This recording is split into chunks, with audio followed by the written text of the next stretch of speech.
సేవకులు అనగానే ఎక్కడో అందలం మీద కూర్చొని ఉంటారు.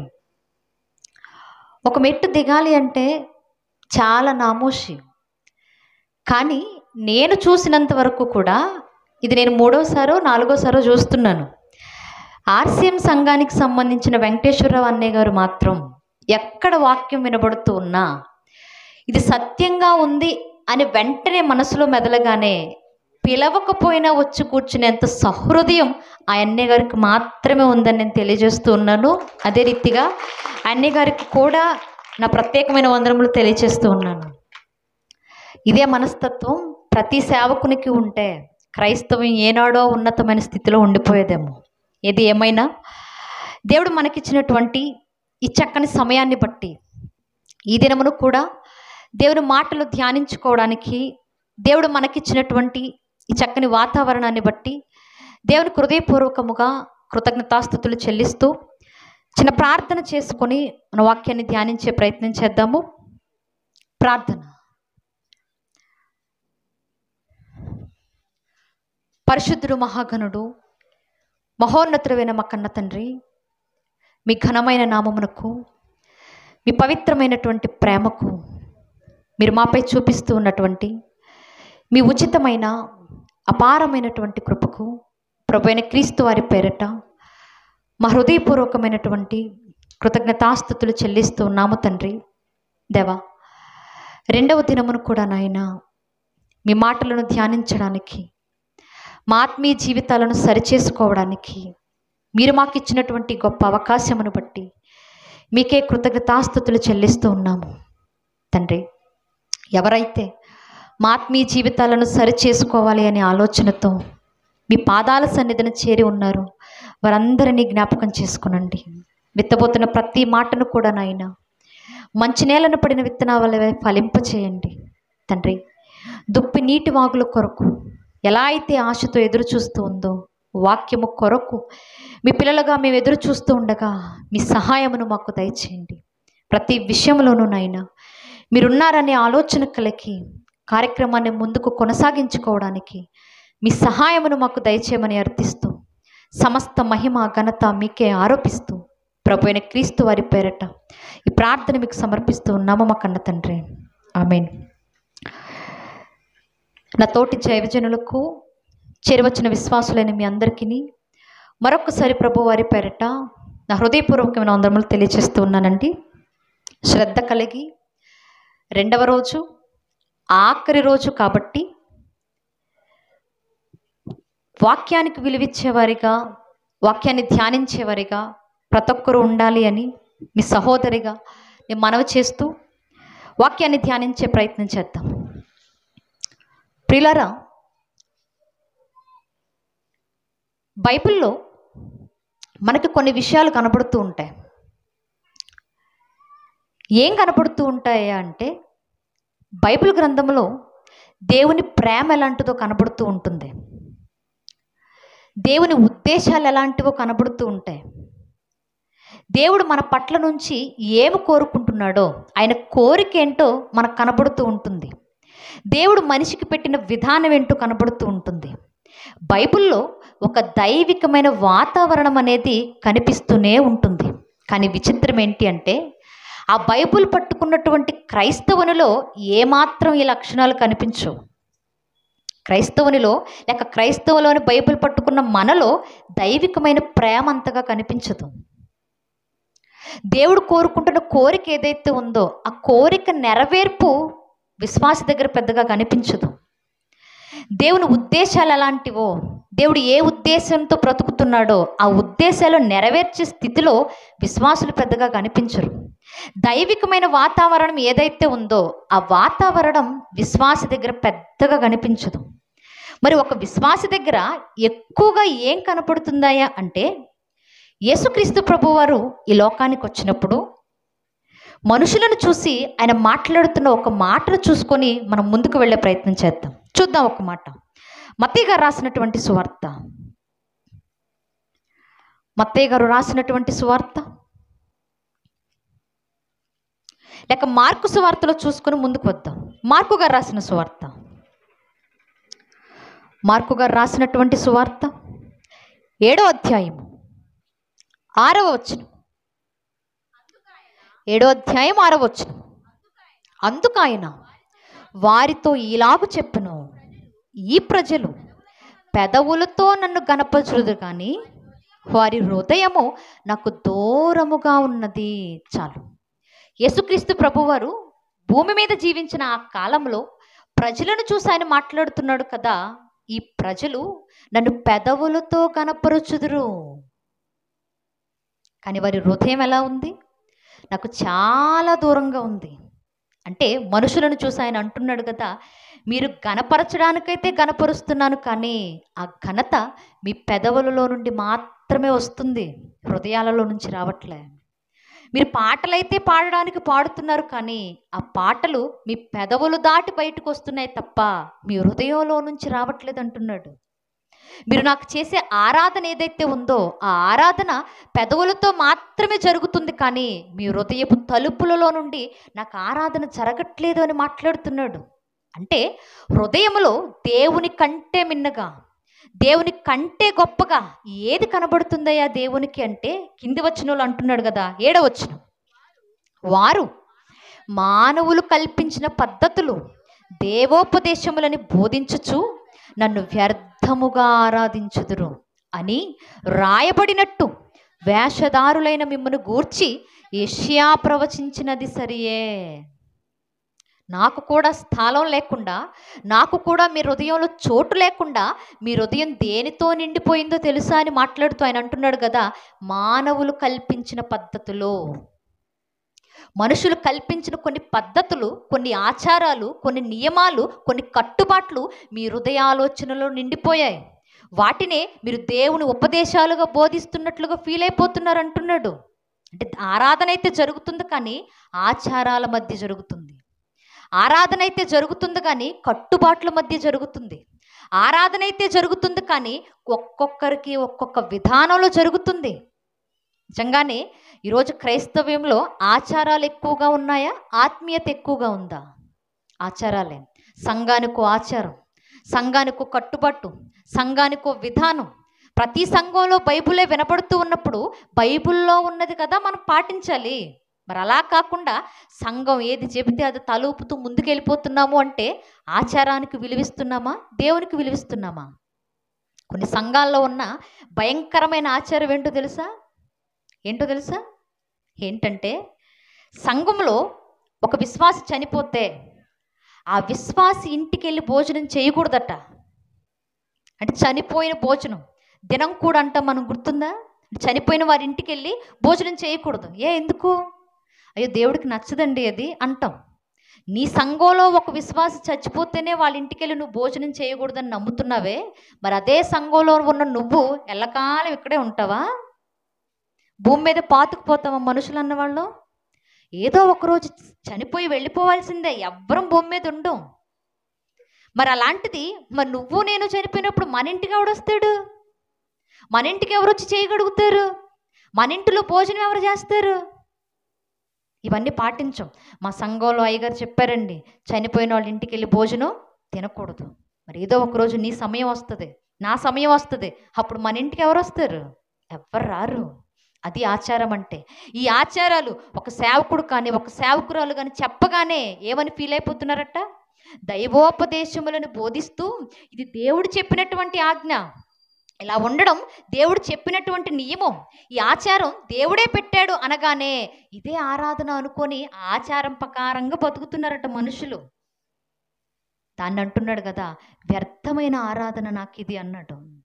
ఇలాంటి ఆచారాలు కోకొల్లలు కనపడుతూ ఉంటాయి మనకు క్రైస్తవ సమాజంలో. ఇంకా విచిత్రమైన విషయం ఏంటి అంటే, బైబిల్ గ్రంథంలో ఒక ఆచారం అనేది ఉంది. అది ఇశ్రాయేలీయులకు సుమి.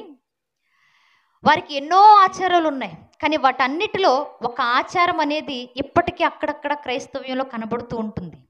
ఏంటి ఆ ఆచారం అంటే, ఇశ్రాయేలీయుల ప్రజలలో లేక ఇశ్రాయేలీయుల జాతిలో ఎక్కువగా బాధ వచ్చేసింది అనుకోండి, వాళ్ళు చేసే మొట్టమొదటి పని ఏంటో తెలుసా? ఏంటి? బట్టలు చింపేసుకునేవాళ్ళు. ఎక్కువగా బాధ వస్తే, భరించలేని బాధ హృదయంలో నిండిపోయింది అనుకోండి, వెంటనే వాళ్ళు బట్టలు చింపుకొని వ్యక్తం చేసేవాళ్ళు. ఉదాహరణకి యాకోబు యాకోబు గారికి బాగా ఇష్టమైన కొడుకు ఎవరు? ఎవరు? మీరా? యోసేపు. బాగా చిన్న కుమారుడు. వాళ్ళ అమ్మ మీద ఉన్న ప్రేమను బట్టి యోసేపుని ఎక్కువగా ప్రేమించేవాడు యాకోబు గారు. అలా ప్రేమిస్తూ ఉండగా తోటి సహోదరులు ఎవరైతే ఉన్నారో అన్నదమ్ముళ్ళు వాళ్ళకి నచ్చేది కాదు. నేనుండగా మా నాన్నేంటి మా తమ్ముడినే చూస్తాడు ఎంతసేపు, నేనుండగా మా అన్నయ్యనే చూస్తాడేంటి ఎంతసేపు, మా ఎవరికి బట్టలు కొనకుండా యోసేపుకు మాత్రం నిలువుటంగి కుట్టించాడేంటి గొప్పగా, అంటే మా తమ్ముడి మీద ఎందుకు మా నాన్నకి అంత ప్రేమ అనుకొని అసూయ పడిపోయేవాళ్ళు. ఇదే సందర్భం లేక ఇదే పరిస్థితి ప్రతి ఇంట్లో ఉంటుంది. ఉంటుందా ఉండదా? నాన్నవాళ్ళేమో కూతుర్లకు కొంటారు, అమ్మ వాళ్ళేమో కొడుకులకు కొంటారు. అన్నిళ్ళల్లో ఉండేదే. యోసేపు ఇంట్లో కూడా ఉంది. యాకోబుకి యోసేపు అంటే పిచ్చి ప్రేమ. ఆ ప్రేమతో ఒక నిలువు టంగిని కుట్టించాడు. కుట్టించిన తరువాత అసూయతో అన్నలు యోసేపును అమ్మేసిన తరువాత నాన్న దగ్గరకు వచ్చి చెప్తారు కదా, తండ్రి నువ్వు ప్రేమగా చూసుకుంటున్నావే యోసేపు, ఆ యోసేపు చనిపోయాడు. పొలానికి వెళ్ళినప్పుడు ఏదో ఒక క్రూర మృగం యోసేపు మీద పడి చంపేసి తినేసింది. యోసేపు అంగి, నువ్వు కుట్టించిన అంగి రక్తంతో నిండిపోయింది, నీ కొడుకు చచ్చిపోడయ్యా అని చెప్పారు. చెప్పగానే ఏ తండ్రి అయినా ఎలా ఉంటాడు? కొడుకు ఏదైనా సాధించినప్పుడు తండ్రి ఎంత గొప్పగా చెప్పుకుంటాడో, కొడుకు దూరమైనప్పుడు అంత భయంకరంగా ఏడుస్తాడు. ఇప్పుడు యోసేపు కూడా ఆ మాట చెవిన పడగానే ఏం చేస్తున్నాడో చూద్దాం ఒక్కసారి. ఆదికాండము 37వ అధ్యాయం 34వ వచనం నుండి. తన బట్టలు చింపుకొని తన నడుమున గోనె పట్ట కట్టుకొని అనేక దినములు తన కుమారుని నిమిత్తము అంగలార్చుచుండెను. ఏం చేస్తున్నాడు? ఎప్పుడైతే వార్త విన్నాడో ఒంటి మీద ఉన్న వస్త్రాలు చింపుకున్నాడు. ఎందుకు? భరించలేని బాధ. ఈ లోపల ఉన్నటువంటి బాధను, కొడుకు దూరమైపోయాడనేటువంటి బాధను వ్యక్తం చేయడానికి సూచనగా ఏం చింపేస్తున్నాడు? ఒంటి మీద ఉన్న వస్త్రాలు చింపేస్తున్నాడు. మనకు బాగా కోపం వచ్చిందనుకోండి, ఏం చేస్తాం మనం? నాన్నవాళ్ళు అనుకోండి కళ్ళు ఎర్రగా చేస్తారు, అవునా? అవును. అమ్మ వాళ్ళు అనుకోండి పళ్ళు గట్టిగా కొరిగేస్తారు. అంటే కోపం వచ్చినప్పుడు మొహంలో లేక మన శరీరంలో ఏదో ఒక కదలికతో చెప్తూ ఉంటాం. అలాగే యాకోబు కూడా కొడుకు చనిపోయాడు అనగా నా బాధను వ్యక్తం చేయడానికి ఒంటి మీద ఉన్న వస్త్రాలన్నీ చింపుకుంటున్నాడు. అది బాధను సూచించే ఒక విషయం. ఇది తర్వాత కాలాల్లో మనకు ఎక్కడ కనపడుతుందయ్యా అంటే, ఒకటి, బాధ ఉంటే బట్టలు చింపుకునే వాళ్ళు ఇశ్రాయేలీలు. ఇక 2, ఏదైనా ఒక విపత్తు జరుగుతున్నప్పుడు, ఏదైనా ఒక నాశనం ఎదురుగా ఉన్నప్పుడు, లేదా భరించలేనివి ఏదైనా కుటుంబంలో జరుగుతూ ఉన్నప్పుడు ఆ సంతాపాన్ని వ్యక్తం చేయడానికి కూడా వస్త్రాలు చింపుకునే వాళ్ళు. ఉదాహరణకి మొర్దెకై గారు, అవునా? మొర్దెకై గారి పరిస్థితి ఎలా ఉందయ్యా అంటే, ఎస్తేరు అనేటటువంటి ఒక స్త్రీ రాజు దగ్గరకు వెళ్ళిపోయింది, భార్యగా వెళ్ళిపోయింది. వెళ్ళిన కొద్ది కాలానికే హామాన్ అనేటటువంటి నీచుడు ఒక ఆలోచన చేశాడు. ఏంటంటే, ఈ యూదులు అన్నవాళ్ళు మాకు సరిగా రెస్పెక్ట్ ఇవ్వట్లా, ఈ యూదులు అన్నవాళ్ళు మమ్మల్ని సరిగ్గా గౌరవించట్లా. యూదులకు ఉండే అలవాటు ఏంటో తెలుసా? దేవునికి ఇచ్చే స్థానాన్ని రాజుకు కూడా ఇవ్వరు, దేవునికి ఇచ్చే గౌరవాన్ని ఏ మనిషికి ఇవ్వడు. ఇంకా చెప్పాలి అంటే తల వంచి ఎవరికి సాష్టాంగ నమస్కారం చెయ్యరు, దేవునికి తప్ప. ఇప్పుడు ఈ యూదులందరూ అహష్వరోజుకు సరిగా గౌరవాన్ని ఇవ్వట్లా, రాజుకు సరిగా రెస్పెక్ట్ ఇవ్వట్లా. రాజుకి ఇవ్వకపోయినా సరే హామానుకి ఇవ్వట్లేదు అసలు. అది వాడి బాధ. ఇప్పుడు హామానుకు గౌరవం దక్కకపోయేసరికి వాడు కుట్రతో కోపంతో ఏం చేస్తున్నాడో తెలుసా? అసలు యూదులందరినీ చంపేయాలి, వీళ్ళున్నా ఎందుకు ఉపయోగం లేదు, మేము వస్తుంటే తప్పుకొని వెళ్ళడం లేదు, మాకు నమస్కారం చేయట్లేదు, అసలు మమ్మల్ని గౌరవించట్లేదు వీళ్ళు, కాబట్టి వీళ్ళని చంపేయాలి అనుకొని ఒక ఆజ్ఞ జారీ చేసి ఆ ఆజ్ఞ మీద రాజు ఉంగరాన్ని ముద్రించి ఆ చట్టాన్ని తీసుకొని వెళ్ళిపోయి అమలు చేయడానికి సిద్ధపడిపోతున్నాడు. ఇది యూదులందరికీ ప్రాణాల మీదకి వచ్చే పరిస్థితి. ఆ ఆజ్ఞ జారీ అయిందనుకోండి, యూదుడు అన్నవాడికి అక్కడ బతకడానికి వీల్లేదు.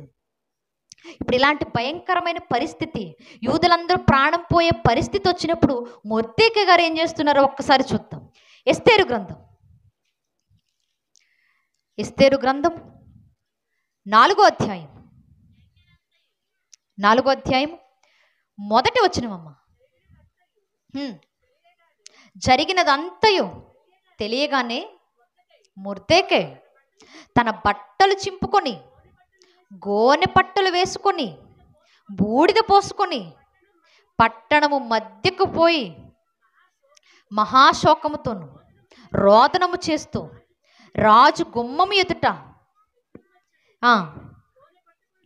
గోనె కట్టుకున్నవాడు రాజు గుమ్మమును ప్రవేశింపకూడదని ఆజ్ఞ కలదు. రాజు యొక్క ఆజ్ఞ శాసనమును ఏ సంస్థానమునకైనను వచ్చెనో అక్కడ ఉన్న యూదులు మహా దుఃఖముతోనూ ఏడ్పుతోనూ దుఃఖదినముతోనూ మునిగిన వారైరి. చాలు. ఇప్పుడు మొర్దెకై గారు ఎప్పుడైతే యూదులకి ఇంత భయంకరమైన పరిస్థితి ఉంది అని తెలుసుకున్నాడో వెంటనే తన ఒంటి మీద ఉన్న వస్త్రాలు చింపేసుకున్నాడు. ఎందుకు? భయంకరమైన పరిస్థితి. ఈ పరిస్థితిని వ్యక్తం చేయడానికి, తనలో ఉన్న బాధను తెలియచేయడానికి, సంతాపాన్ని వ్యక్తం చేయడానికి ఒంటి మీద వస్త్రాలు చింపేసుకున్నాడు.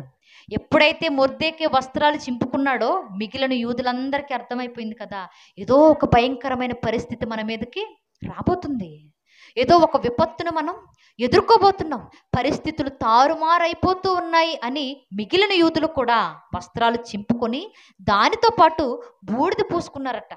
బూడిదంటే చాలా సంఘాల్లో భస్మ బుధవారం చేస్తుంది తెలుసా? ఎలా ఊపుతున్నారు? ఇలా ఊపుతున్నారా? ఇలాగైనా మంచిది. భస్మ బుధవారం రోజున ఏంటి భస్మ బుధవారం అంటే? బూడిద బుధవారం అని అర్థం. ఆ బూడిదను కొన్ని సంఘాల్లో తింటారు, ఆ రోజు తింటారు. అదే బూడిద ఎక్కడదయ్యా అంటే ఇది ఇక్కడి నుంచి వచ్చింది. బాధ కలిగినప్పుడు ఇశ్రాయేలీలకు కూడా బాధలో బూడిద చల్లేసుకునేవాళ్ళు మొహమంతా. అంటే వాళ్ళకున్న అందాన్ని, వాళ్ళకున్న సౌందర్యాన్ని ఆ బాధతో తెలియచేయడానికి బూడిద పూసుకొని వచ్చేసేవాళ్ళు. ఇప్పుడు మొర్దెకై యూదులు వీళ్ళందరూ బూడిద పూసుకొని బట్టలన్నీ చింపుకొని ఆ బట్టలకు బదులుగా ఏం కట్టుకున్నారట? గోనెపట్ట. గోనెపట్ట ఎలా ఉంటుందో తెలుసా వాళ్ళు వాడేది? మనలాగా ఉల్లిపాయలు తెచ్చుకునే సంచులా ఉండదు, లేక మన బియ్యం మోసుకునే మూటలా ఉండదు. వాళ్ళు పెట్టుకునే గోనెపట్టలు మేక వెంట్రుకలతో చేసేవాళ్ళు. ఆ మేక వెంట్రుకలు ఎంత బలంగా ఉంటే, అప్పట్లో మేక వెంట్రుకలు అంటే బ్లేడ్ మనం తెంపితే ఎలా కట్ అయిపోద్దో అంత షార్ప్గా ఉంటాయి. అలాంటి గోనెపట్ట కట్టుకునేవాళ్ళు. ఎందుకంటే బాధ, దుఃఖం, మనసులోను గుండె పగిలిపోతుందేమో అన్నంత బాధ కలిగినప్పుడు దాన్ని వ్యక్తం చేయడానికి బదులుగా కొత్త వస్త్రాలు తీసేసి రాజైనా సరే గోనెపట్ట కట్టుకోవాల్సిందే.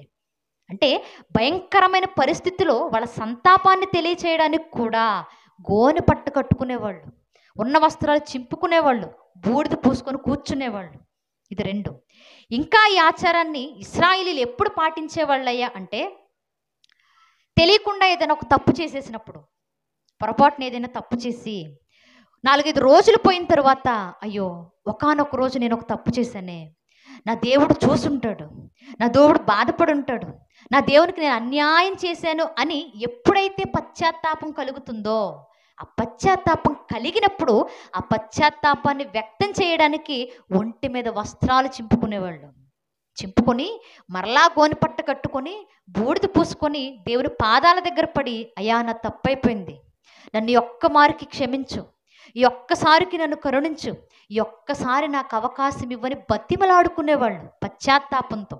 ఈ సందర్భం మనం ఎవరి దగ్గర చూస్తామయ్యా అంటే, చూద్దాం ఒక్కసారి. రాజుల గ్రంథం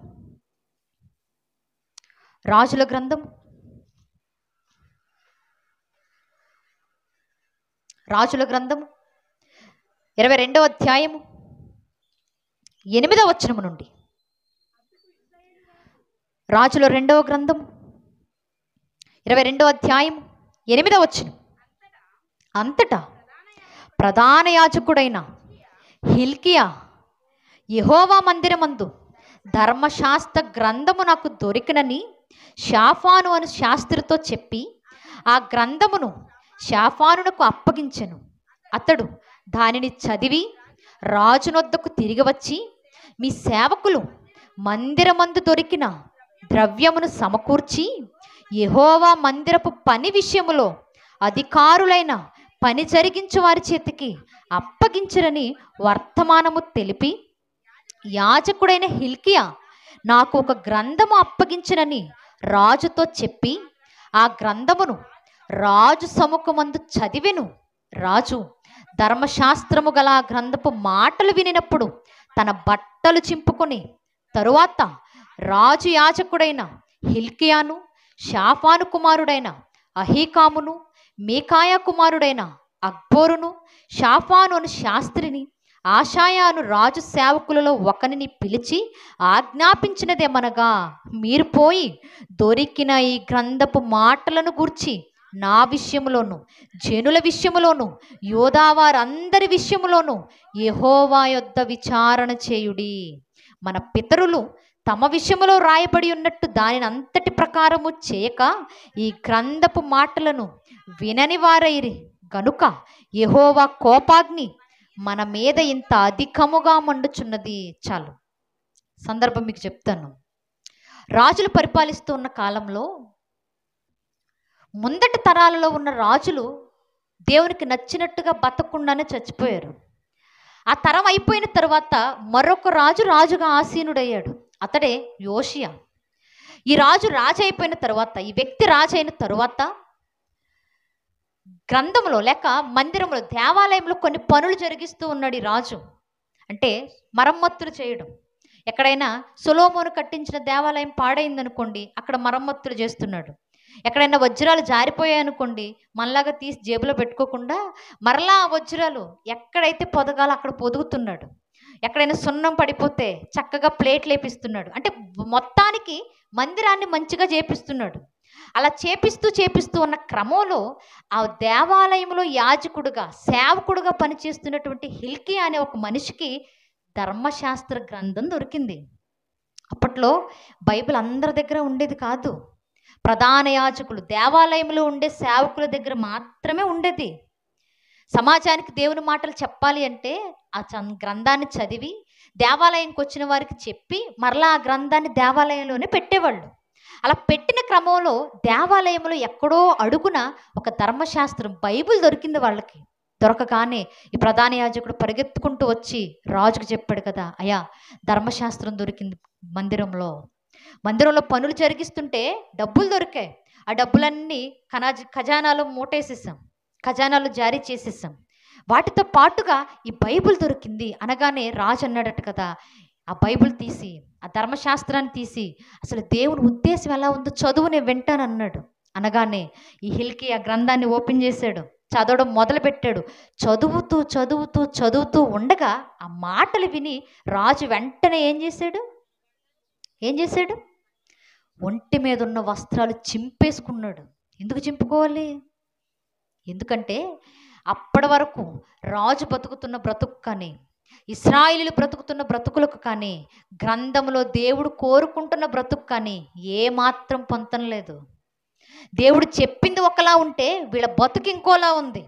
ఇప్పుడు ఆ బ్రతుకు చూడగానే వెంటనే రాజు బాధతో, దుఃఖంతో, పశ్చాత్తాపంతో వస్త్రాలు చింపుకొని అంటున్నాడు కదా, ఇప్పటి వరకు మనకు దేవునికి విధేయులుగా బ్రతకలేదు, ఇప్పటి వరకు మన బ్రతుకులు దేవునికి ఇష్టంగా కనబడట్లేదు. కాబట్టి నా నిమిత్తము, ప్రజల నిమిత్తము దేవుని ఎదుటి మీరు విజ్ఞాపన చేయండి, మా కొరకు ప్రార్థన చేయండి అని వస్త్రాలన్నీ చింపుకొని రాజు సహితం గోనె పట్ట కట్టుకొని ప్రార్థన చేయమని సేవకుని అడుక్కుంటున్నాడు. అంటే రాజులు కూడా ఏదైనా ఒక తప్పు చేసినప్పుడు, దేవునికి అవిధేయంగా బ్రతికామని తెలిసినప్పుడు, ఎప్పుడైతే పాపం చేశాము అని పశ్చాత్తాపం మనసులో మెదిలిందో ఆ మరుక్షణమే వెంటనే బట్టలు చింపేసుకునే ఆచారం ఉంది వారికి. ఆ తర్వాత కాలంలో ఈ ఆచారాన్ని కాస్త ఇశ్రాయేలీలు ఎలా మార్చుకున్నారు అంటే, అరే మనకు ఒక ఆచారం ఉంది కదా, ఏంటి, ఇంట్లో ఎవరైనా చచ్చిపోతే బట్టలు చింపుకునే ఆచారం ఉంది కదా, బాధను తెలియచేయడానికి మనం బట్టలు చింపుకుంటాం కదా, కాబట్టి ఈరోజు మీ అన్నని వేసేసి, ఆస్తి గొడవలు ఉన్నాయి కదా మీ అన్నయ్యతో, కాబట్టి మీ అన్నయ్యని చంపేసి లేదా మీ తమ్ముడిని చంపేసి బాధపడుతున్నట్టుగా బట్టలు చింపుకో సరిపోద్ది అన్నారట పెద్దోళ్ళందరూ. అంటే వాళ్ళకున్న ఆచారాన్ని వాళ్ళు ఏం చేస్తున్నారు? వాళ్ళ స్వలాభం కొరకు వాళ్ళు ఏదో చేయడానికి ఆచారాన్ని అడ్డు పెట్టుకుని బతుకుతున్నారు. మీ కుటుంబంలో ఎవరైనా చచ్చిపోతే నువ్వు బట్టలు చింపుకొని ఏడవాలి, అదొక ఆచారం. కాబట్టి నీ కుటుంబంలో ఉన్నవాడిని నువ్వే చంపే, నువ్వే చంపేసి ఏం తెలియదు అన్నట్లుగా బట్టలన్నీ చింపుకొని ఏడుస్తూ మూలగొచ్చి ఎవ్వడు అనుమానించు నిన్ను అన్నాడట. అంటే ఆచారం ఎలా అయిపోయింది? భయంకరంగా మారిపోయింది. కొంతకాలమైన తర్వాత మరొకడు అన్నాడట, అరే ఏదైనా నాశనం మన మీదకి వచ్చినప్పుడు బట్టలు చింపుకొని బూడిద పూసుకునే ఆచారం ఉంది కదా మనకి, కాబట్టి మన ఇశ్రాయేలు ప్రజల్ని మనమే నాశనం చేద్దాం, మన తోటి సహోదరుణ్ణి మనమే చంపుకుందాం. చంపామన్న డౌట్ కూడా రాకుండా ఉండాలంటే వెంటనే మనం ఏం చేయాలి? చంపేసిన తర్వాత సైలెంట్గా వస్త్రాలన్నీ చింపుకొని బూడిద పూసుకొని ఒక మూల ఏడుస్తూ కూర్చోవాలి. అప్పుడు ఎవ్వడో ప్రశ్నించడని మాట్లాడుకున్నారట. ఇంకా దౌర్భాగ్యమైన విషయం ఏంటి అంటే, దేవుని దృష్టికి పొరపాటును తప్పు చేస్తే నువ్వు, అయ్యో నేను తప్పు చేశానని నీకు 1 నెల తర్వాత గుర్తొచ్చిన, ఒక 2 నెలల తర్వాత గుర్తొచ్చిన, లేదా 1 సంవత్సరం తర్వాత గుర్తొచ్చిన, భయంకరమైన పాపాలు చేసినప్పుడు చూడండి అంత తొందరగా మర్చిపోం మనం. మర్చిపోతావా? ఎవ్వరం మర్చిపోం. ఇశ్రాయేలు కూడా అంతే. తప్పులు చేసిన తరువాత నేను తప్పు చేశాను అని నీ మనసు కనిపిస్తే ఆ రోజు నువ్వు పశ్చాత్తాపంతో బట్టలు చింపుకోవాలన్నాడు దేవుడు. కానీ వీళ్ళు ఎలా తయారయ్యారంటే, దేవుని దృష్టికి పాపం చేసేయడం, సైలెంట్గా వచ్చి బట్టలు చింపుకొని మూల కూర్చోడు. దేవుడికి నచ్చని పనులు అని తెలిసినా దేవునికి నచ్చని కార్యాలు చేసేయడం, సాయంత్రం అనగానే వస్త్రాలు చింపుకొని గోనె పట్టు కట్టుకొని బూడిద మొత్తం పూసుకొని కూర్చోవడం. ఎందుకు? ఆ తప్పు క్షమింపబడుతుంది కదా పశ్చాత్తాపడుతున్నప్పుడు. కాబట్టి తప్పు చేయడం, బూడిద పూసుకోవడం, తప్పు చేయడం, బట్టలు చింపుకోవడం, పాపం చేయడం, బూడిద పూసుకోవడం, ఇదొక ఆనవాయితీ అయిపోయింది. ఇలా అయిపోయి ఇశ్రాయేలు అందరూ ఇలా బతుకుతుంటే ఒక ప్రవక్త వచ్చి అన్నాడు కదా, మొహం మీద మాట్లాడుతూ ఏమన్నాడు చూద్దాం ఒకసారి. యోవేలు గ్రంథం 2వ అధ్యాయం, యోవేలు గ్రంథం 2వ అధ్యాయం 13వ వచనం. 2వ అధ్యాయం 13వ వచనం. మీ దేవుడైన యెహోవా కరుణావాత్సల్యము గలవాడు, శాంతిమూర్తియు, అత్యంత కృపగలవాడయుండి తాను ఉద్దేశించిన కీడును చేయక పశ్చాత్తాపపడును గనుక మీ వస్త్రములు కాక మీ హృదయములను చింపుకొనుడి, ఆయన తట్టు తిరుగుడి. ఏమంటున్నాడు భక్తుడు? అరే నాయన, దేవుడు ఎంతసేపు దయగా చూస్తున్నాడు కదా అని మీరు పాపాలు చేస్తూ బట్టలు చింపుకోకండి. దేవుడు కరుణావాత్సల్యుడు, ఎంత తప్పు చేసినా క్షమిస్తున్నాడు కదా అని మీరు చేయాల్సిన తప్పులన్నీ చేసేసి ఏమీ తెలియనట్టు గోనె పట్ట కట్టుకొని కూర్చోకండి. మరి ఏం చేయాలట? మీ హృదయాలను చింపుకోండి. మీరు బాధ వచ్చినప్పుడు బట్టలు చింపుకోవడం కాదు, ఏదైనా నాశనం విపత్తు మీ మీదకు వచ్చినప్పుడు వస్త్రాలు చింపుకోవడం కాదు, దేవుని ఎదుట తప్పు చేసినప్పుడు పశ్చాత్తాపంతో బట్టలు చింపుకునే ఆచారం ఆపేయండి. మరి ఏం చేయాలి? దేవుని ఎదుట యథార్థంగా మీ హృదయాలను చింపుకోండి అంటున్నాడు. ఏం చింపుకోవాలట? హృదయాన్ని చింపుకొని ఆ చింపుకున్న హృదయంతో దేవుని తట్టు తిరగండి అని మాట్లాడుతున్నాడు. నిజంగా హృదయాన్ని చింపుకోవడం అంటే ఏంటి? బట్టలు చింపుకోవడం అంటే ఒంటి మీద ఉన్న ఇలా అంటే చినిగిపోతాయి, అవునా? అవును. మరి హృదయాన్ని చింపుకోవడం అంటే పశ్చాత్తాపానికి సూచన.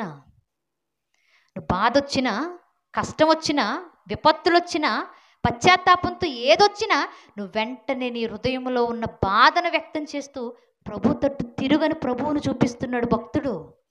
నిజంగా హృదయాన్ని చింపుకునేంత గొప్ప మనసు మనకుందా?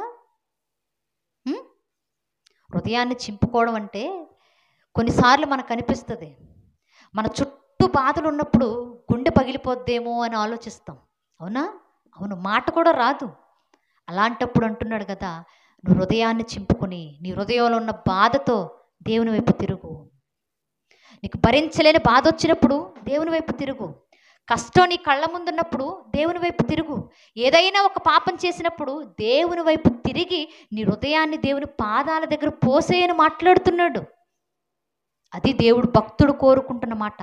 మీ హృదయాలను చింపుకోండి, ఆచారాలను కాదు. మీ బట్టలు చింపుకోవడం వల్ల మీకు ఉపయోగం లేదు. ఇంకా మాట్లాడాలంటే డ్రెస్ వేస్ట్ అయిపోద్ది.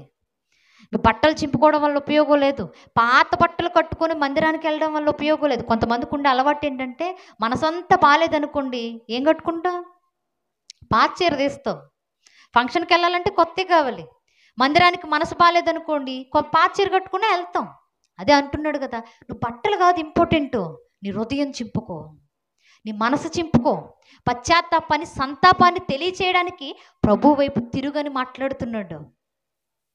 ఇంకా చెప్పాలి అంటే యేసుక్రీస్తు ప్రభు వారి భూమి మీద ఉన్న కాలంలో ఒక వ్యక్తి హృదయాన్ని చింపుకొని ప్రభు పాదాల మీద పడిపోయింది. ఎవరావిడ? ఎవరు? తినొచ్చారా? తినలేదా? ప్రార్థన అయిపోగానే ఉన్నాయి, మీరు కంగారు పడొద్దు, స్పందించండి. హృదయాన్ని చింపుకొని ప్రభు పాదాల మీద పడిపోయి ఆచారాల కంటే కూడా దేవునికి విలువిచ్చిన స్త్రీ ఆవిడ. ఆవిడ సమాజంలో ఎలా చూస్తారో తెలుసా? చూద్దాం కొన్ని మాటలు. లూకా గారు రాసిన సువార్త, లూకా గారు రాసినటువంటి సువార్త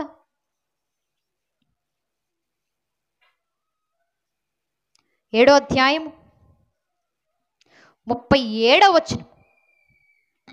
7వ అధ్యాయం 37వ వచనం.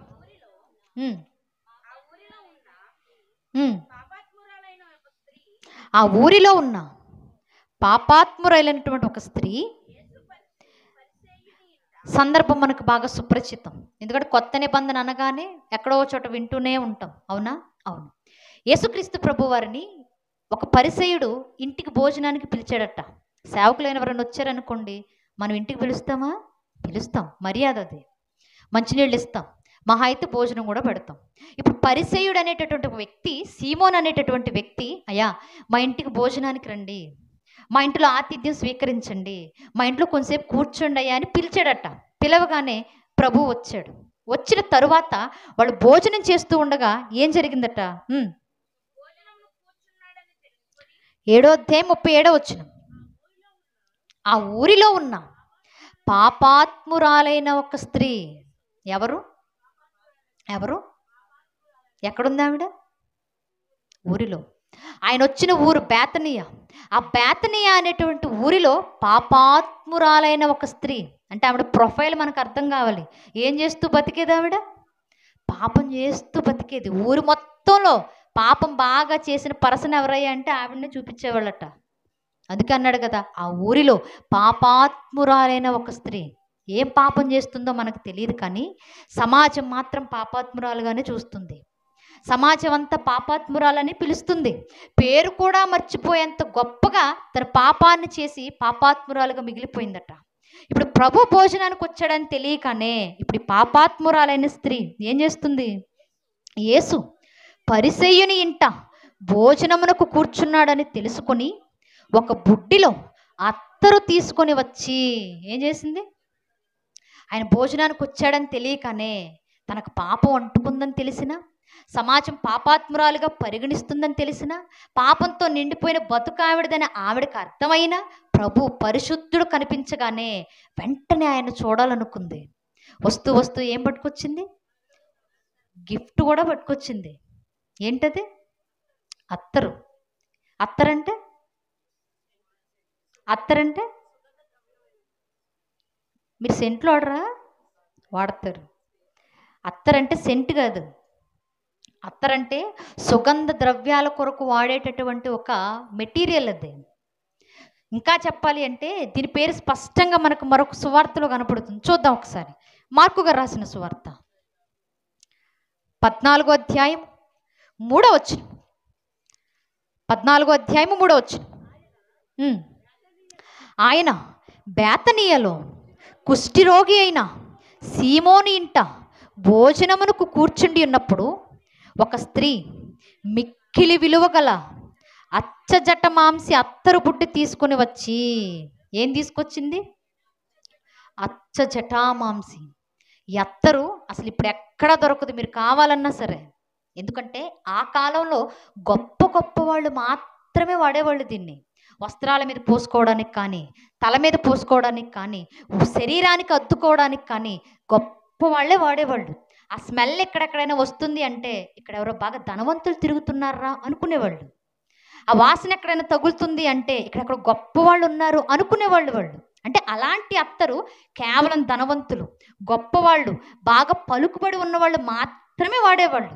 ఇప్పుడు అంత విలువైన అత్తరు బుట్టి తీసుకొచ్చింది అంటే ఈవిడ ఏ పాపం చేసి సంపాదించుంటుంది చెప్పండి? ఆవిడ ధనవంతురాలని రాయలా, గొప్ప స్త్రీ అని రాయలా, పాపాత్మురాలని రాశాడు. ఏ పాపం చేస్తూ అంత సొమ్ము సంపాదించుకుని అంత విలువైన అత్తరు కొనుక్కుంది ఆవిడ? శరీరాన్ని నమ్ముకునే పని అయి ఉండొచ్చు, లేక శరీరాన్ని పాడు చేసుకునే పనులు అయి ఉండొచ్చు, లేక ఎవరినో మోసం చేసే మనస్తత్వం అయి ఉండొచ్చు. మనకు అప్పుడప్పుడు ఫోన్లు వస్తుంటాయి, మీ బ్యాంకులో ఇంత అమౌంట్ పడతాయండి, మాకు 20,000 కట్టండి అనగానే కట్టేస్తాం మనం. మన బ్యాంకులో లక్షలు లక్షలు ఆడేసే ఉద్దేశం ఉంటే 20,000 నిన్నెందుకు అడుక్కుంటాడు? అది ఆలోచించం. ఆవిడ కూడా అంతే, ఏదో ఒక పాపపు క్రియలు చేస్తూ సొమ్ము వెనకేసుకొని దాచుకుంటుంది, అత్తరు బుడ్డులు కొనుక్కుంటుంది. ఆవిడ రాసుకోవడానికి కొంటుందో తెలియదు, ఎదుటి వాళ్ళకి అమ్ముతుందో తెలియదు. ఏది ఏమైనా విలువైన వస్తువులు కలిగి బతుకుతుంది ఆ పాపాత్మురాలు. ఇప్పుడు ఆ పాపాత్మురాలు ప్రభువును చూడగానే విలువైన అచ్చజట మాంసి అత్తరును తీసుకుని వచ్చి ఆ బుడ్డిని ఏం చేస్తుందట? ఆ అత్తరు బుడ్డి పగలగొట్టి ఆ అత్తరు ఆయన తల మీద పోసెను. ఏం చేసింది? పగలగొట్టింది అత్తరు బుడ్డి. మనం అనుకుంటాం ఇక్కడ కేవలం అత్తరు బుడ్డిని మాత్రమే పగలగొట్టింది అనుకుంటాం. కాదు, హృదయాన్ని కూడా పగలగొట్టుకొని వచ్చింది ఆవిడ. అత్తరు బుడ్డి మాత్రమే పగలగొట్టడానికి ప్రభు దగ్గరికి రాలేదు ఆవిడ. ప్రభు దగ్గరకు వచ్చిందంటేనే పాపాత్మురాలని గుర్తించి పాపాన్ని విడిచిపెట్టడానికి పరుగులు పెడుతుంది ప్రభు దగ్గరకు. ఆ వస్తువు కూడా పరిశుద్ధినికి నేనేమి ఇవ్వగలను? అంత గొప్ప మనిషికి నేనేమి ఇవ్వగలను? గొప్ప వాళ్ళు వాడేదానినే ఇవ్వాలనుకుంది. అత్తరు బుడ్డిని తీసుకుని వచ్చింది. లోపల హృదయం ఎంతగా పగిలిపోతుందో చెప్పడానికి అత్తరు బుడ్డి క్యాప్ తీయకుండా పగలగొట్టేసి ఆయన తల మీద పోస్తుంది. అంటే హృదయం ఎంత నలిగిపోయి ఉంటుంది చూడండి. పాపాత్మురాల్ని కుదురుగా ఉండేస్తామా మనం? చేసింది ఒక్క పాపమైనా ఒక్క తప్పైనా సరే 100 మాటలు అనేస్తాం మనం పుణ్యాత్ముల్లాగా. ఆవిడ సమాజం ఎంత భయంకరంగా హింసించిందో తెలీదు, ఎన్ని మాటలందో తెలీదు, హృదయంలో ఎంత బాధ అనుభవిస్తుందో తెలీదు, ఎన్ని మాటలకు తన హృదయం పొడవబడిందో తెలియదు. కానీ పగిలిపోయిన హృదయంతో ప్రభు పాదాలు పట్టుకొని పగలగొట్టిన అత్తరు బుడ్డిని ప్రభు తల మీద పోస్తూ అంటుంది కదా. ఏమంటుందో చూద్దాం ఒకసారి.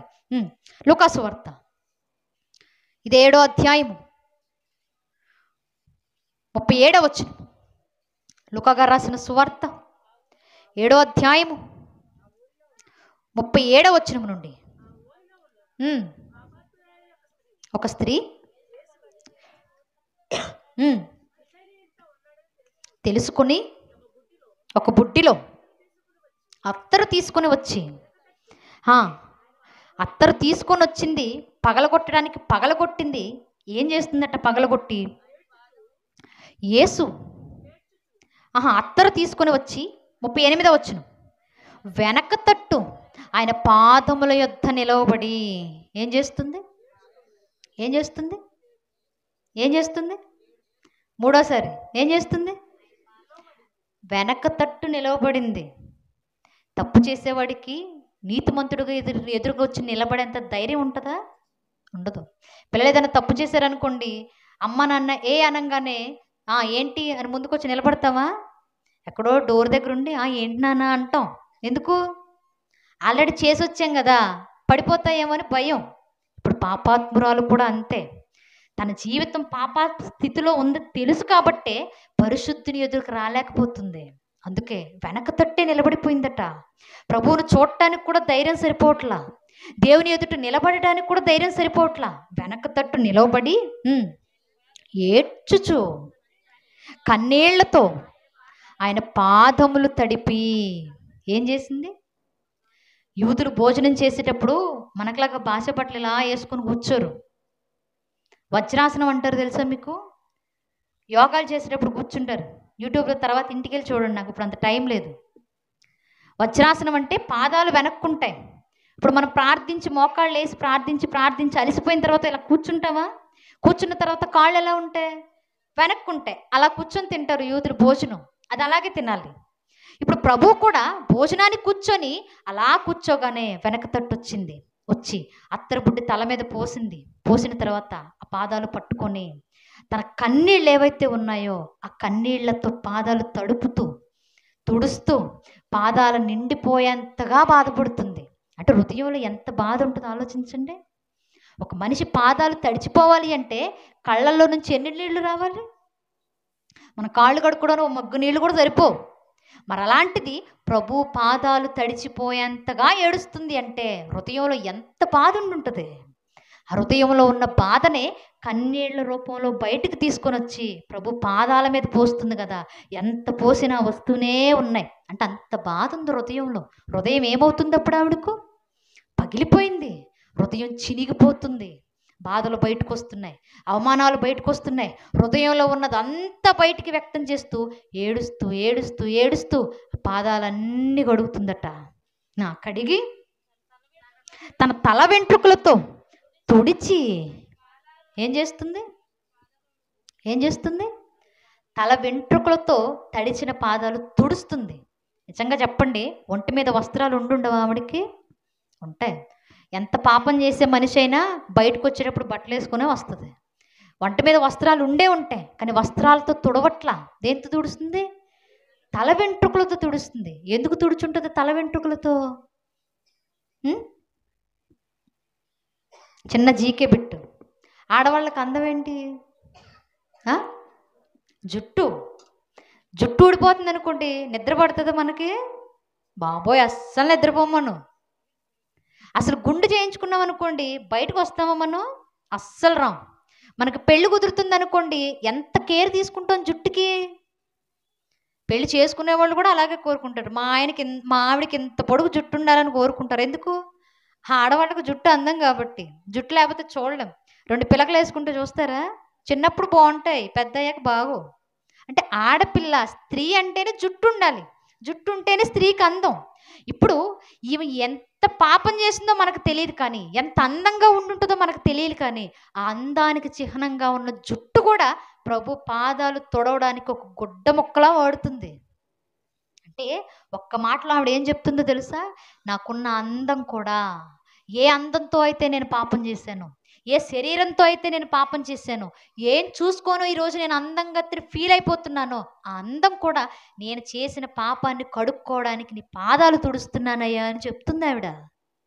అంటే అందాన్ని కూడా ప్రభు పాదాల దగ్గర పెట్టేసింది. అంత గొప్పగా నలిగిపోయింది మనసు ఆవిడది. హృదయం అంతగా చినిగిపోయింది. సమాజం ఎంత దూషించుంటుందో మీరు ఆలోచించాలి. ఇంకా ఏం చేస్తుందట? తల వెంట్రుకలతో తుడిచి ఆయన పాదములను ముద్దు పెట్టుకొని ఆ అత్తరు వాటికి పూసెను. ఏం చేస్తుంది? వెనక్కి తిరిగి కూర్చుండగానే తడిపిన పాదాలు తుడిచింది. తుడిచిన పాదాలు ముద్దాడుతుంది. ముద్దు పెట్టుకునేటటువంటి విధానం కొన్ని ఉంటుంది. చాలామంది తండ్రులు ఆడపిల్లలకి ఇక్కడ ముద్దు పెడతారు, అవునా? ఎందుకు? ప్రేమకు గుర్తది. మగపిల్లలకు అమ్మవాళ్ళు కూడా మగపిల్లలకి ఇక్కడ ముద్దు పెడతారు. ఎందుకు? ప్రేమకు గుర్తది. అంటే నుదుటి మీద ముద్దు పెడితే ప్రేమకు గుర్తు. కొంతమంది చేతి మీద ముద్దు పెడుతుంటారు, చూసారు ఎప్పుడైనా? ఎందుకు? చేతి మీద ముద్దు పెడితే స్నేహానికి గుర్తు.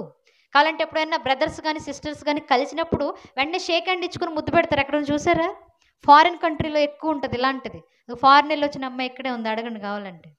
అంటే అదొక అలవాటు, అదొక సింబలు. అలాగే ఇప్పుడు ఈ స్త్రీ కూడా ప్రభు వెనక తట్టుకొచ్చి పాదాలు ముద్దు పెట్టుకుంటుంది. ఎందుకు? పాదాలకు ముద్దు పెడితే అర్థం ఏంటో తెలుసా? నీ కింద నేను దాసురాలని చెప్తుంది.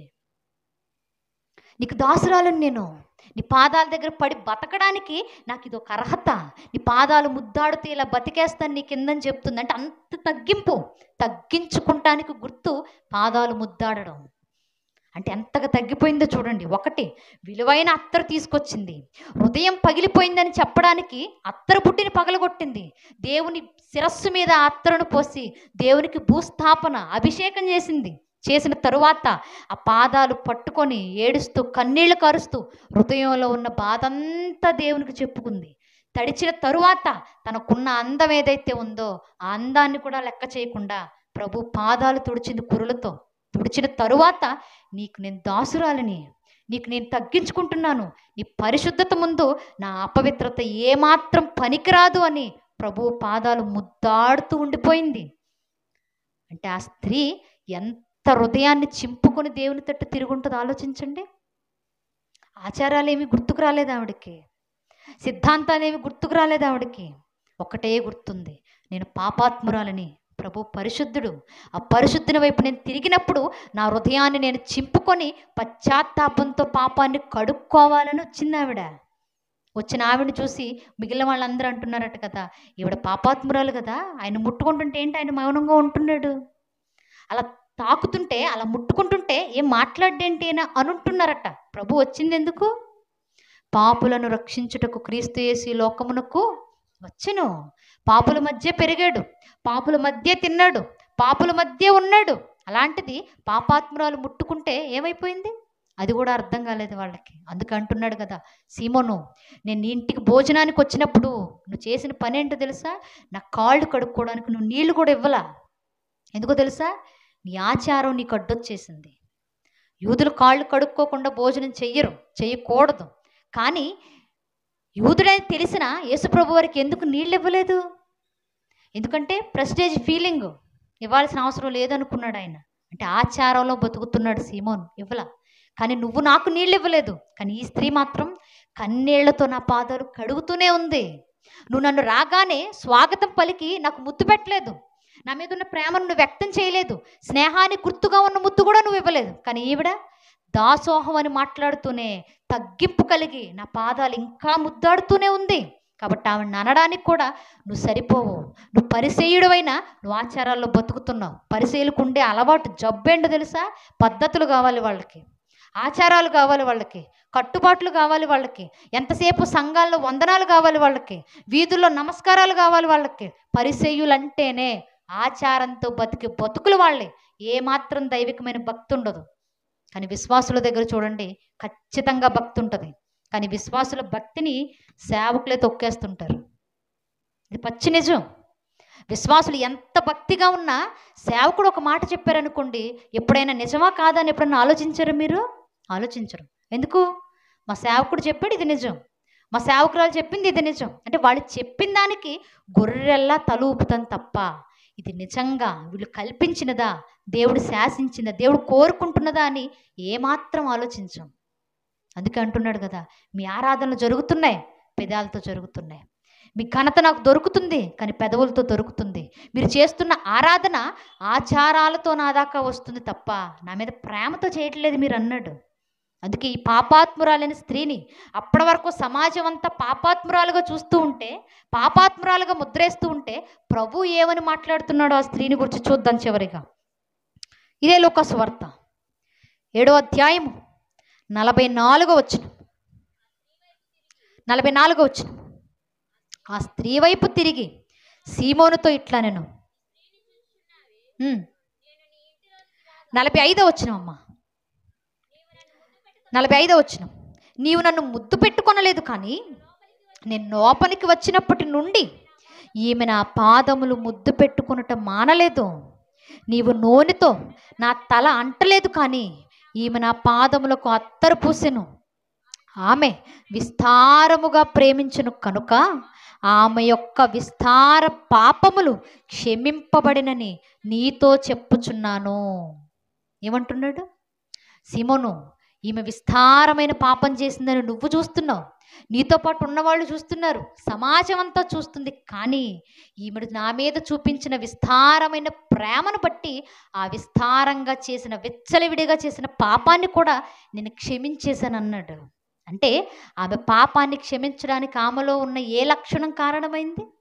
హృదయాన్ని చింపుకునే లక్షణం, పశ్చాత్తాపంతో దేవుని వైపు తిరిగే లక్షణం. ఈరోజు మనం దేవుని వైపు తిరగం. ఏదైనా తప్పు చేసామనుకో వెంటనే వెళ్ళి ఎవరి చెవులు చెప్పాలి? పెద్ద తలకాయ చెవులు చెప్పాలి. దేవుడికి చెప్పవా? చెప్పం. దేవుడేమో నీ పాపాన్ని క్షమించగలిగినది నేను, నా దగ్గరకు వచ్చి మీ హృదయాన్ని చింపుకోండి అని దేవుడు మాట్లాడుతూ ఉంటే, దేవా మేము మీ తట్టు అయితే రాలేం, నీ వైపు మేము తిరగలేం, నీ వైపు తిరిగి మా హృదయాన్ని మీ పాదాల దగ్గర పొయ్యలేం. కాకపోతే ఆయనకు మాత్రం చెప్తామంటాం, ఆవిడతో మాత్రమే చెప్తానంటాం. క్షమించేవాడికి చెప్తే ఉపయోగం ఉంటుందా? 1కి 4 సార్లు దెప్పి పొడిచేవాడికి చెప్తే ఉపయోగం ఉంటుందా? మీరు దేవునికి కాకుండా మీ పాపపు బ్రతుకుని ఎవ్వరికి చెప్పినా ఏదో ఒకరోజు ఖచ్చితంగా మరో మనిషికి చెప్తారు. చెప్పరా? ఖచ్చితంగా చెప్తారు. కానీ దేవుడు మాత్రం నువ్వు ఒక్కసారి పాపం చేసావని చెవిలో చెప్పు, ఆ పాపాన్ని తీసి వెనక వేసుకుని మరలా నువ్వు తప్పు చేయొద్దని నీ కోసం నిలబడతాడు దేవుడు. అందుకే అంటున్నాడు కదా, ఈవిడ విస్తారంగా నన్ను ప్రేమించింది, పాపం మాత్రమే మీకు కనబడుతుంది, కానీ నాకు ఈమె వేలో నా మీద ఈవిడికి ఎంత ప్రేమ ఉందో కనపడుతుంది. ఆ ప్రేమను బట్టి ఈవిడ ఎప్పుడైతే పశ్చాత్తాపంతో అత్తరుబుడ్డి పగలగొట్టిందో, ఎప్పుడైతే పశ్చాత్తాపంతో నా పాదాలు ముద్దాడిందో, ఎప్పుడైతే పశ్చాత్తాపంతో తల వెంట్రుకలతో పాదాలు తుడిచిందో, పశ్చాత్తాపంతో పడిన మనిషి మరలా ఎప్పుడు తప్పు చేయదని ఎదుటి మనిషికి చెప్తూనే ఆ తప్పులన్నిటినీ ఏం చేసేసాడు? క్షమించాడు. తర్వాత బైబిల్ చరిత్రలో మీరు చూడండి, ఆవిడ మరెక్కడ తప్పు చేయలేదు. ఎవరావిడ? ఎవరు? మరియా. పేరు మరియా, కానీ సమాజం అంతా ఎలా చూసింది? పాపాత్మురాలగే చూసింది. కానీ ఎప్పుడైతే ప్రభువు క్షమించి పాపాన్ని విడిచిపెట్టమన్నాడో అప్పటి నుండి పేరు బయటకు వచ్చింది. ఎందుకు? ఇదివరకంటే పాపం చేసేది కాబట్టి పాపాత్మురాలను పిలిచేవాళ్ళు సమాజం, కానీ ఇప్పుడు పాపం చెయ్యట్లే, పవిత్రంగా బతుకుతుంది, అలవాట్లన్నీ మార్చుకుంది, దేవుని తట్టు తిరిగింది, పశ్చాత్తాపంతో నిలబడి బతుకుతుంది. కాబట్టి ఎవరు పిలవాలని ఇప్పుడు ఎలా పిలుస్తున్నారు? ఆవిడ్ని మరి ఆ పేరుతో పిలుస్తున్నారు, చేసే పనితో పిలవట్లా. అంటే అంత గొప్ప మార్పు పశ్చాత్తాపం ఉన్న హృదయంలో నుంచి వచ్చింది. ఈరోజు మనం అసలు హృదయాలు చింపుకునే అలవాటు ఉందా? మనకి లేదు. మనం ఎంతసేపు బట్టలు చింపుకునే ఇశ్రాయేలులాగా మిగిలిపోతాం. కానీ కొత్త నిబంధన ప్రకారంగా హృదయాన్ని చింపుకొని ప్రభు పాదాల దగ్గర పడినప్పుడే ప్రతి మనిషికి విలువ అది ఇవ్వగలను అంటున్నాడు దేవుడు. క్షమాపణ ఇవ్వాలనుకుంటున్నాడు దేవుడు. కానీ ఈరోజు మన హృదయాలు చింపుకోకుండా, హృదయంలో ఉన్న బాధ దేవునికి తెలియచేయకుండా, మన హృదయంలో ఉన్న కష్టాన్ని, అపవిత్రతను ఏది ప్రభు పాదాల దగ్గర పోయకుండా ప్రభు ఎలా క్షమిస్తాడు? క్షమించడం కుదురుతుందా? కుదరదు. మనం ఎప్పుడైతే హృదయాన్ని చింపుకుంటామో అప్పుడే హృదయంలో ఉన్న పాపాలన్నీ ప్రభు క్షమిస్తాడు. నువ్వు పాటించే ఆచారం నీకు పరలోకాన్ని తెచ్చిపెట్టదు. నువ్వు పాటించే సాంప్రదాయాలు నిన్ను ప్రభువుకు దగ్గర చెయ్యవు. నీ మనస్సులో ఉన్న పశ్చాత్తాపం మాత్రమే ప్రభువు నీ వైపు తిరిగేలా చేయగలదు. అలాంటి స్థితిలో ప్రతి ఒక్కరూ ఆత్మను పరిశీలన చేసుకుందాం. ప్రభు వైపు తిరిగి హృదయాన్ని చింపుకోవడానికి సిద్ధపడదాం. తలలు వంచండి, చిన్న ప్రార్థన చేసుకుందాం. పరిశుద్ధుడు, మహాగణుడు, సర్వోన్నతుడైన మా కన్న తండ్రి దేవా, ఈ రాత్రికాల సమయంలో నాయనా మీ అమూల్యమైన మాటలను ధ్యానించడానికి మీరు మాకు ఇచ్చినటువంటి ఇంత గొప్ప ధన్యతను బట్టి మీకే కృతజ్ఞతాస్తుతులు చెల్లిస్తూ ఉన్నాము తండ్రి. మానవులుగా ఈ భూమి మేము బ్రతుకుతూ ఉండగా బాధలతోనూ, విపత్తులతోనూ, పశ్చాత్తాపంతోనూ మా వస్త్రాలు చింపుకునే స్థితిలో కాక, గోనె పట్టు కట్టుకొని కొన్ని దినాలకు మాత్రమే పరిమితమైపోయి ఏదో నామకార్థ భక్తిలో బతికేవారిగా కాక తండ్రి, మా హృదయాలను చింపుకొని మీ వైపు తిరిగే మనస్సును మాకు దయచేయండి. మా పాపపు జీవితాన్ని నాయన మీరు గుర్తెరిగిన వారిగా మేము గుర్తించే మనస్సును దయచేయండి. మేము చేస్తున్నటువంటి తప్పులు ఎదుటి వ్యక్తికి తెలియకపోవచ్చు, కానీ తండ్రి మీరు ఎల్లవేళలా మమ్మల్ని చూస్తూ ఉన్నారు. అది గుర్తించిన వారిగా మా పాపపు జీవితాన్ని స్వస్తి చెప్పడానికి, మా పాపాన్ని విడిచిపెట్టడానికి తండ్రి పశ్చాత్తాపముతో హృదయాన్ని చింపుకున్న వారి వలె మీ పాదాల మీద పడిపోవడానికి మంచి మనస్సును మాకు అనుగ్రహించండి. ఒకనాటి మరియ వలె నాయన మార్పు కలిగిన జీవితాలతో మా జీవితాలను నింపండి. ప్రతి విషయంలోనూ తండ్రి మీ కొరకు ఉన్నతంగా బ్రతికే జీవితాన్ని ఈ మాటలు విన్న మాకును ప్రతి ఒక్కరికి దయచేయమని అర్థిస్తూ సమస్త మహిమ ఘనత మీకే ఆరోపిస్తూ ప్రభు అయిన క్రీస్తు వారి పేరట ఈ ప్రార్థన మీకు సమర్పిస్తూ ఉన్నాను మా కన్న తండ్రి. ఆమేన్. అందరికీ మరొకసారి వందనములండి.